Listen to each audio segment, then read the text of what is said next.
Welcome to the Throwdown, guys. It is week number 7, and you get an unlucky treat. It's just me this week. I really apologize. We're gonna get right to it. Here's the workout. 4-time, 50 dumbbell power snatches, alternating every rep.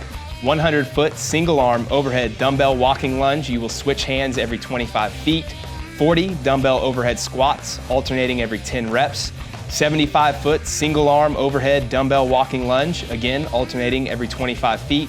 30 dumbbell hang clean and jerks, alternating every 5 reps. 50-foot single arm overhead dumbbell walking lunge, again, alternating every 25 feet. 20 single arm dumbbell squat cleans. You will alternate this every single rep. Then 25-foot single arm overhead dumbbell walking lunge into the last movement, 10 dumbbell squat snatches, where you will alternate every rep. That is a lot, guys. Pause it, look at the workout, read the description below. We'll also have it posted on Instagram, and the dumbbells will be 50 pounds for the guys, 35 pounds for the ladies. Don't forget, guys, in the description below, you have scaling, setup, and then warm-up routine, so you guys can take a look at that if you need any help.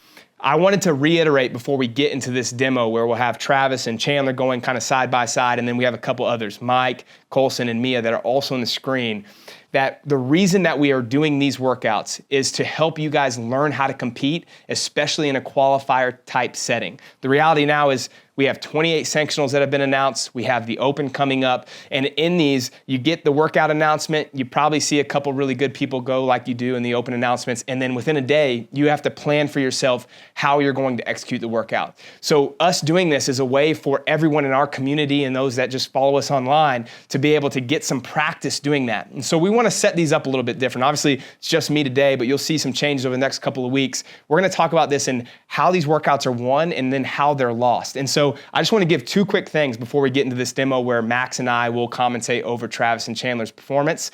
2 ways that it's won. The first thing, and you'll notice this, the differences in speed between the athletes that are going in our demo is movement speed, and is specifically in 3 movements. And I'm categorizing this as like, where's the separation in these movements? The first one is the lunge, right? The difference in being able to step through on your lunge versus those that bring their feet together each rep. And you're gonna see a great example of this. When Travis is doing his first 100-foot lunge, he's stepping through every rep and he makes up like 5 or 6 seconds per 25 feet compared to the field. If you take that over the course of 200, 300, 400 feet of lunging in an open workout or in a workout like this, you're talking about 45 to 60 seconds gained. And that's a quick, easy way. It's free to you as long as you learn how to do it to be able to go a little bit faster in the workout. And the other 2 would be overhead squatting movement. So the first one's the dumbbell overhead squat, and then the second one is the dumbbell squat snatch. And again, there's some movement limitations that people may have, but learning the skill of being able to move fast, both in the ascent, but also learning how to come down fast. And you're gonna see Chandler do this really well in the demo. If you can learn how to move quickly through those, then you can have faster transitions, but also faster working time, which in a workout like this will obviously allow you to be able to progress faster than you would think.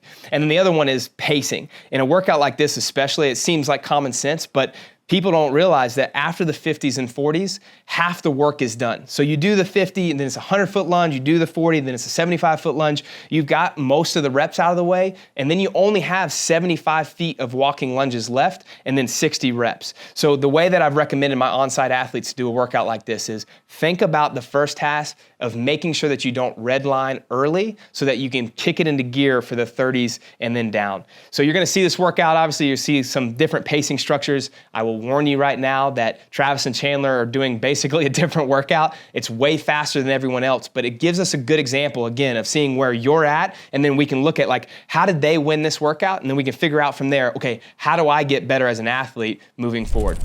And we have begun. 50 power snatches to start. You can already see how much faster Travis and Chandler are at these movements than most people.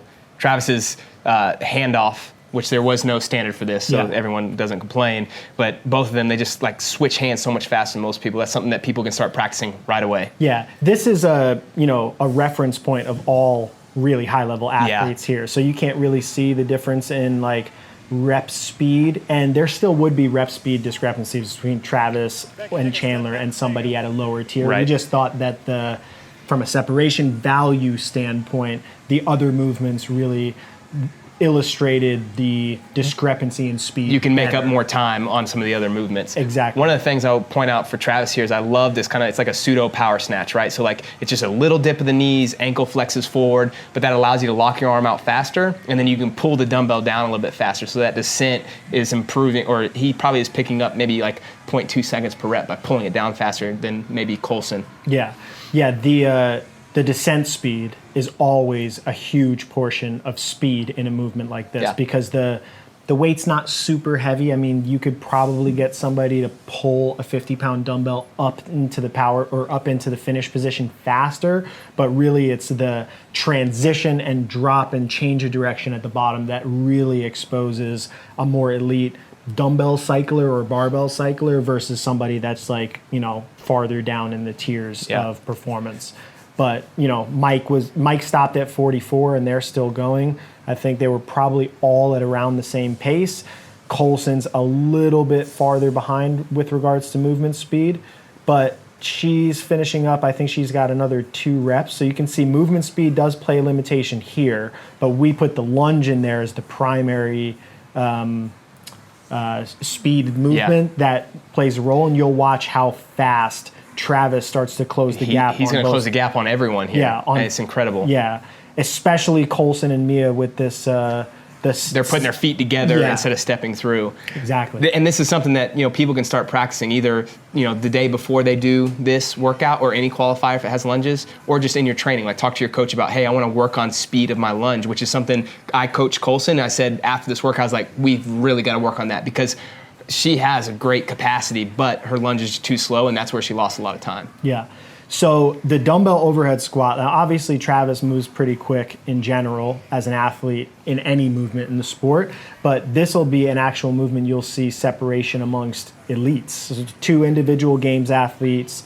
Travis had, I think, a 6-rep overhead squat lead to start, and now we're going to finish to 20, and Chandler will be caught up after 20. Now, some of that is Travis taking these little pauses at the top. Some of it is just the actual down and up speed. Yeah, look at how much faster Chandler, as soon as he gets to extension, he's right back down. Yeah. And again, like the descent does matter on a lot of these. It's like wall balls, like how do you speed up wall balls? There's not a lot of room for it, but if you're already in the bottom when you're catching the wall ball, it is a little bit, right? Yeah, and the discrepancy is even wider between Coulson and Chandler here than it was between Chandler and Trav. Yeah. And if, I was standing there in the video frame, you'd see it even be more wide, because the movement here, just in general, it's at an end range of the motion of the hip. Your spine's completely vertical. You're loaded only in one side. People don't get as much practice with this. But there, Chandler took a pretty big lead on Travis. Trav lost count, asked where he was. And that's why this movement specifically is, I think, a bigger separator. So it's a big separator amongst the elite, and way wider for people that are, in that middle third category or the bottom third category of performance in this specific workout. I love how urgent both of those guys are. So they know they're competing against each other. Chandler finished the overhead squats, and then he turned around and went right into the lunge. Yeah. Most people probably won't be able to do that, right?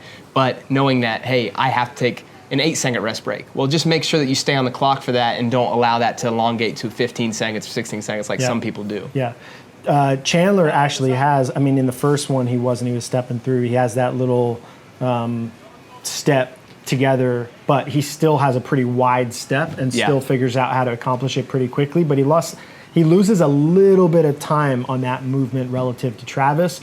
Not enough, I think, over the course of the whole workout. And, this little transition here probably was Trav's chance to try to catch up. Yeah, and one of the advantages Chandler had, the reason he could do that was because he got ahead, and then it was just about racing Travis. So he knew Travis was behind, so he could slow down. And that's something that you can learn from these workouts. Like if you're in a sanctional event and you get ahead, then you know that, hey, it's just pacing off of everyone that's behind me. And that may or may not work, but that's one strategy that you can have. Yeah. The benefit of, we do the workouts like this on site. This actually probably mimics more of like not an actual sanctional, because you have maybe a more broad tier of high-level athletes, but having somebody next to you in a lane environment is way different than generally the open, where you kind of set it up where you got your own little station and everything's all about you.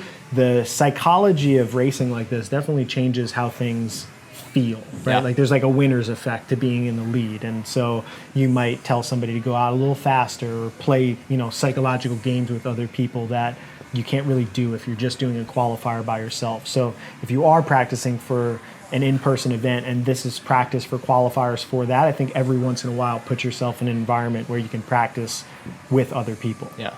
Real quick, you can see the difference when Chandler was going and Travis doing the same movement. The difference that they had, Chandler does like a push press. Travis is kind of, again, a little dip at the top. I like the dip, but I know that you do it a little differently than I do. Yeah, I think it's just a matter of, I mean, for me, I can do both strategies. I use the one Chandler was doing, which is kind of like a modified swinging bicep curl into curl a to press. I think that it definitely burns the local muscles a little bit, but it takes like some pressure off of breathing and heart rate. Maybe a little less, what feels like global energy, if that makes sense. Yeah, for sure. So that was a big, I don't know, a big limitation for me at this point in the workout. I was just exhausted. So figuring out a way to just go through them without eating up more, like I'm hot, heart rate get more escalated is just, that's the strategy that I thought made most sense. So this is the dumbbell squat clean. Now they have to alternate each rep.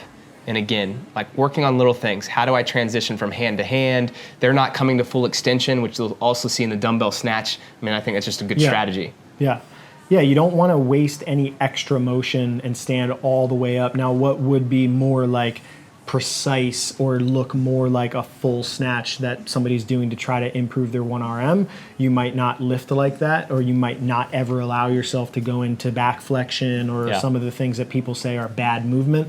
But when you're trying to figure out how to move as fast as possible in a workout that has only a 50-pound dumbbell loading like this, you figure out compensation strategies just to move fast. And it's just a different test, right? This isn't a 1-rep max squat clean. It's 50 dumbbell snatches or 20 dumbbell squat cleans. And so you do have to figure out like, hey, what's my fastest way to get this done? Yeah. So that movement, the dumbbell squat clean, there wasn't as much separation in time from elites, but this one coming up where Travis and Chandler are finishing, I mean, both of them move and cycle this pretty quick to finish the workout. If you saw other people that are not as efficient doing this, I know it's only 10 reps to finish, but it played a huge role. Yeah, some people were missing, you know, and I mean, that cost you a couple seconds each time you miss. Yeah. So yeah, you see here, Chandler's got the strategy, just like pulling himself under into the bottom, finishing up. I think he was like 8 something. Yeah, I mean, it was low 8s, and then obviously Travis is maybe 4 or 5 reps behind. I mean, when people watch this, they're going to be like, oh, okay, you know, they were basically unbroken, and I can get within a minute or so. And it just, what they did was so impressive. But I think that, like, that's the point of us showing you some of the best in the sport do it, so that you can see where the gap is, and then figure out, okay, how do I start to create some gains in my score to get closer to them? And there are a lot of things that, I mean, start reviewing your videos and figuring out where you're losing time compared to maybe a Travis or a Chandler. Yeah. The like we talked about, the movement speed, I think it's so underestimated how much that plays a role. When I did this workout, I did in the first heat, did 50 unbroken, full lunge, 20 overhead squats, break, 20 overhead squats, full lunge, and then 30s unbroken, lunge, 20s unbroken, lunge, 10s unbroken, and only had rest breaks in between those. So all of my 3 minutes lost to Chandler, or 3.5 minutes to Chandler and 3 minutes to Travis, was a result of just movement speed and rest breaks. Right. So it's not just a matter of doing things unbroken, which, you know, sometimes is the challenge people say to themselves, like, oh, I'm going to do this unbroken. I know I get into that myself too. I want to get better at doing bigger sets. But if your movement speed starts to deteriorate, you just lose a ton of time. Well, so Colson is on the screen right now, and this is a perfect example of that. She's one of my athletes, and after watching her do this, and it's something we've worked on for a while, but the lunge specifically, she probably lost 45 seconds to the guys, and she finishes this in like 9:50, so she's a minute 20 behind Travis. Well, 60 seconds of that on the lunge, then it's like the other 20s from the dumbbell snatch and some other movement speed issues. But she went almost unbroken on everything. Like, she was very crisp. But the reality is like those movements aren't fast enough to be competitive with the best in the world yet, and so we have to work on her speed. And I mean, look at Mike here. This is probably the best squat snatch technique that I've seen of anybody on site. He just gets underneath it so fast. But great example of someone that moves well in that position, and he makes up. If it was 50 of these, then he would have made up a lot of time. Yeah, for sure. And he is the last finisher, I think, in this heat. Or no, Mia maybe we'll scroll to after this, but those times are still going to be unbelievable, pretty competitive and tough to beat. And then Mia's got a couple snatches left to finish. And again, I mean, you can see a little bit different of, you know, her legs are a little bit longer, probably longer arms, just body proportions compared to Mike, but slower speed. And if it was 20, 30, 40 of those reps, then that makes a big difference. Yeah. So man, there you have look it. at how big Chandler is. Yeah. He's just unbelievable. Yeah. His He said arms his feet were cramping. All right, you guys just watched the demo and you saw the difference. Again, all of those athletes that were on the screen are elite level, or we would put them in the top third of anybody that would do this workout. But there was still a big difference between Travis and Chandler doing it in like the low 8s, which is unbelievable. I mean, again, that's almost unbroken throughout, and maybe a 9:30 time or a 10-minute time or 12-minute time that you saw on the screen.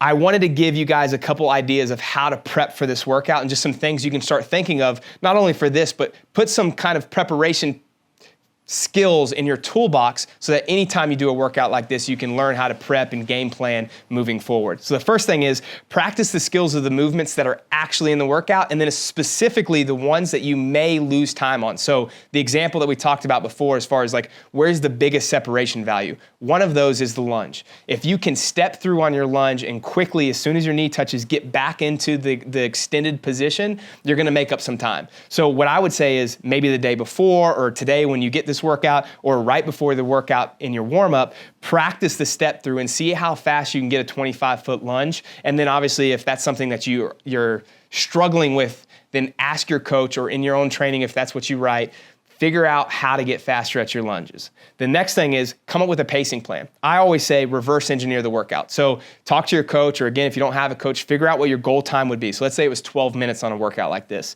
When you get the workout, come up with a plan saying 12 minutes is my goal time. Now let me pull everything back and say, okay, how long is 50 snatches gonna take me? How long will 40 dumbbell overhead squats take me? So on and so forth. And then try to game plan it to where 12 minutes would be the absolute worst time that you could get if everything didn't go according to plan. But if things do go according to plan and you can kick it into gear after the 30s or the 20s, maybe I can get an 11:15 time or 11:30 time. And that'll allow us to hopefully create a pacing model that works for you. And then the last thing we want to talk about is if there are movement limitations in this workout, like the dumbbell overhead squat or the dumbbell squat snatch, that has to be a priority, not only in your warm-up. So obviously you have to do this workout. Figure it out for the moment, but that's something that you need to talk to your coach about, or figure out for yourself. Again, if you don't have a coach, say, how do I get my overhead positions to where I can breathe in the bottom of these overhead squats and go as fast as those like Travis, Chandler, or the others that were on this demo video, to make sure that I can compete with them and I'm not losing time just because of a basic movement limitation.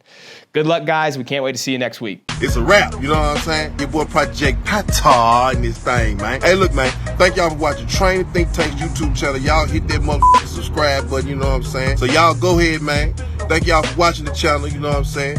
Hit that motherfucking subscribe button, let it be known, what it be known, what it be known, you know what I'm saying? Patar.